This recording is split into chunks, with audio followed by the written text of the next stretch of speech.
Well, we are here with Chosen People Ministries. This is Dr. Mitch Glaser. That's correct. And by way of introduction, he's the president, CEO of Chosen People Ministries since 1997. He holds a Master of Divinity in Old Testament from Talbot School of Theology, a PhD in Intercultural Studies from Fuller Theological Seminary.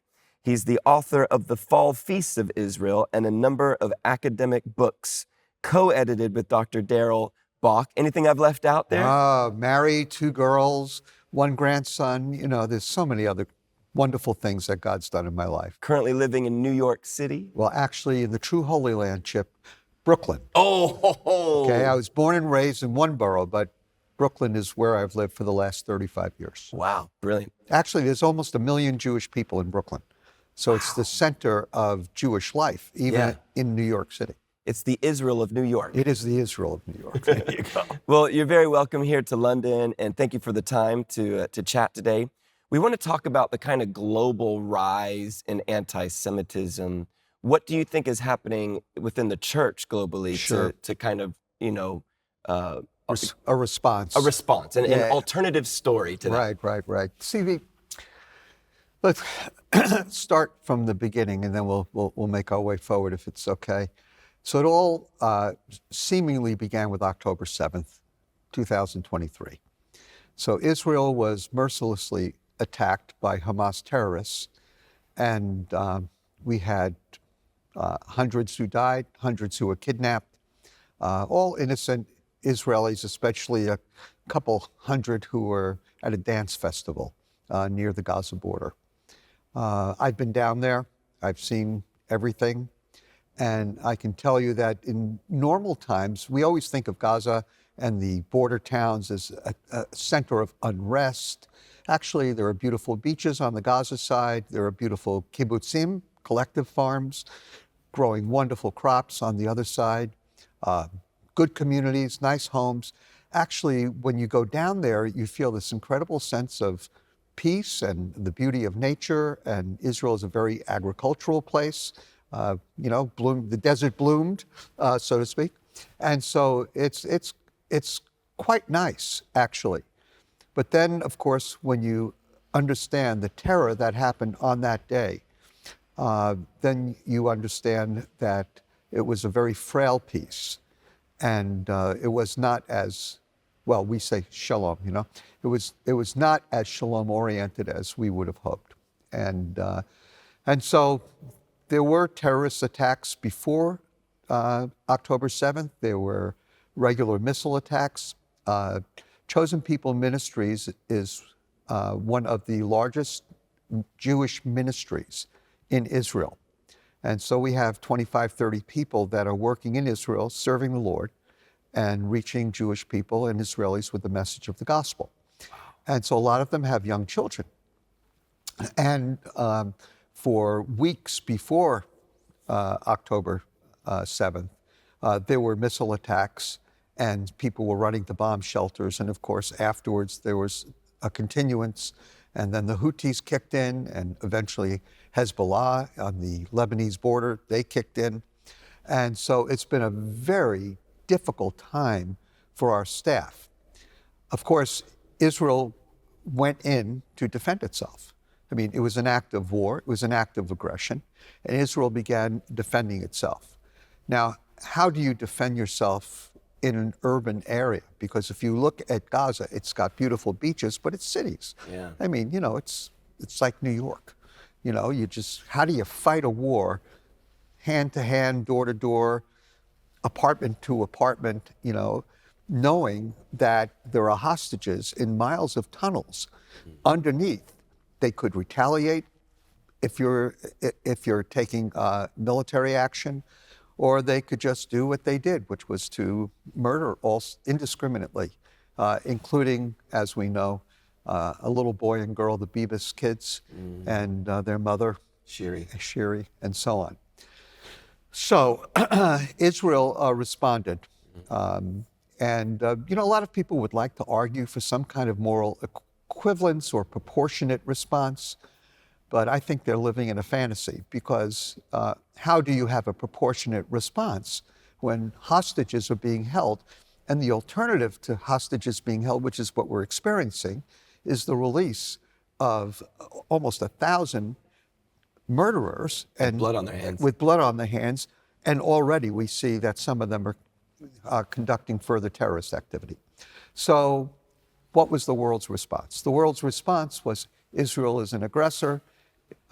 Israel is doing all these terrible things to everyday Gazans, who I believe Hamas basically held hostage, because these people were hostage in their homes. They were hostages, held hostages in everyday homes. Yeah. They held hostages in hospitals because tunnels came up into hospitals. And it was just a terrible situation. But the world, for some reason, tends to take the other side. Yeah. Now, the question is, Chip, are we dealing with latent anti-Semitism that erupted to the surface, or is it actually provoked by Israel's defensive response to the taking of hostages and the murder of hundreds of innocent Israelis?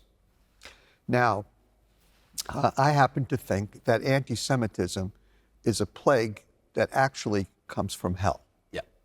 Because when God chose Abram in Genesis chapter 12, and in verses 1 through 3, made a covenant with Abram, and then in verse 3 said, I'll bless those who bless you, curse those who curse you, and through you all the families of the earth will be blessed. God called Abram and his descendants to ultimately be a blessing to the nations. And so the Jewish people were chosen by God, in a sense, to be a bridge to redemption. Now we know ultimately that bridge is Jesus himself. But God chose the Jewish people for a holy purpose.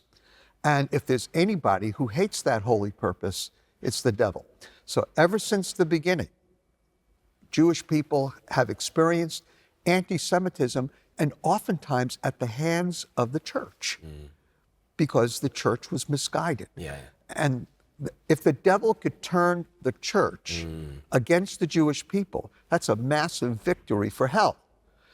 In Romans chapter 11, verse 11, Paul writes, they did not stumble so as to fall, right? Yeah. Did they, he asks?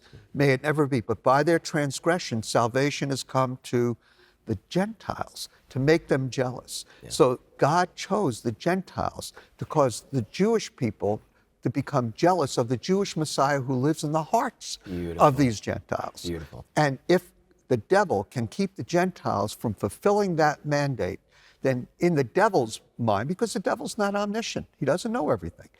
He doesn't even know his own end.